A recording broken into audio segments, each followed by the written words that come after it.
So a bit more than a year ago, when I started this YouTube channel, I decided to start it in Russian, in my native language.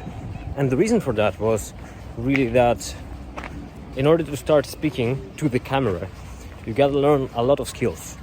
It's the basic authenticity, it's the frame, it's the sound, it's many things. And I wanted to experiment and try different formats. More of a documentary style, an actual studio, high quality interview, like standard YouTube content, speaking in front of a camera this way. And now also I'm going to experiment with vlogging. Anyway, it's a lot of things you have to learn at the same time, and that's a new skill set for me. Adding language to that makes things a lot more complicated. And not that I don't feel comfortable with English. I do feel comfortable with English, and I speak it at work for many years now.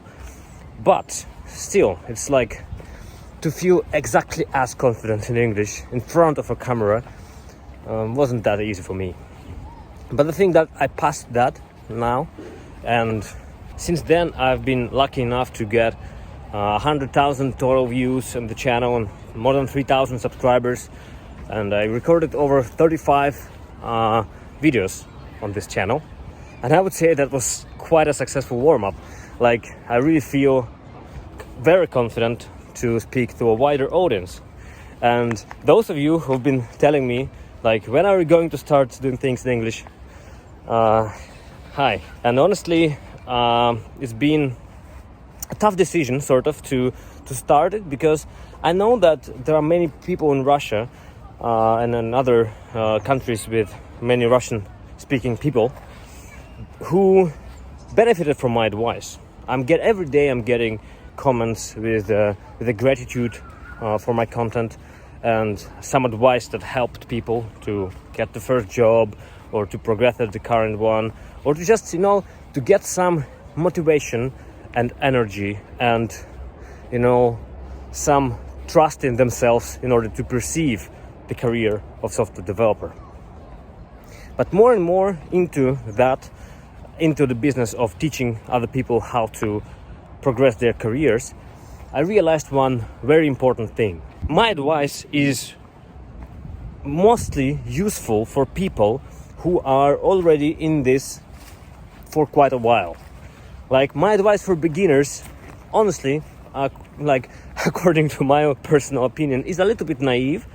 And also it's not really realistic for many realities of small towns in Russia, or it's just in general been quite a while ago since I worked in Russian market, so I don't really know how to answer questions which I get all the time, like how to get the first job, how to pass the interview, because the advices I have for interviews are not that helpful there.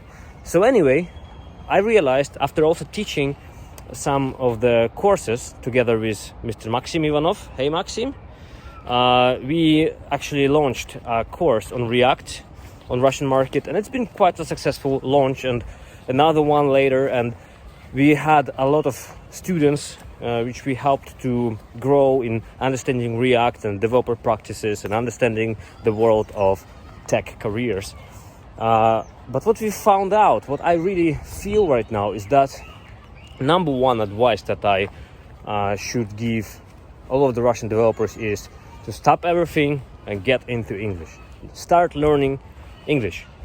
And that's the only thing, really, because in order to progress, in order to get into the remote work, in order to get compensated according to your qualification, in order to get all the latest knowledge, in order to get all into the community, and that's usually what's lacking. Like, usually people ask me, like, how could I progress? How could I get outside? How could I get outside of my comfortable zone and get some really new level in my career?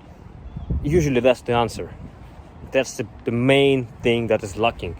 The more I help with React, the more I help with tactical questions, the more I help with soft skills, the more I help with general advice in interviews, I still get to the same point.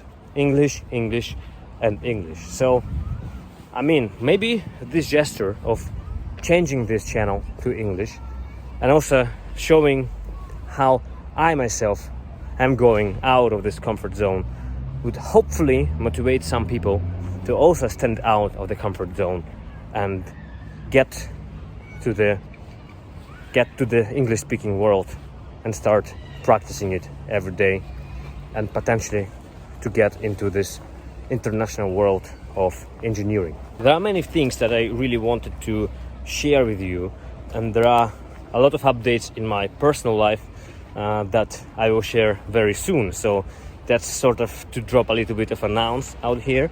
There is also changes in my career that I'm also going to share. So stay tuned on this channel, and like, subscribe, and if you have any questions, if you have any ideas on how should I work on my channel in English now, or if you just in general, what do you think about this decision that I took? What do you think about Russian YouTube? What do you think about overall the place of YouTube in your life? I would love to hear that, so please write some comments below and enjoy the rest of your day. Peace and love, my friends, and have a wonderful day.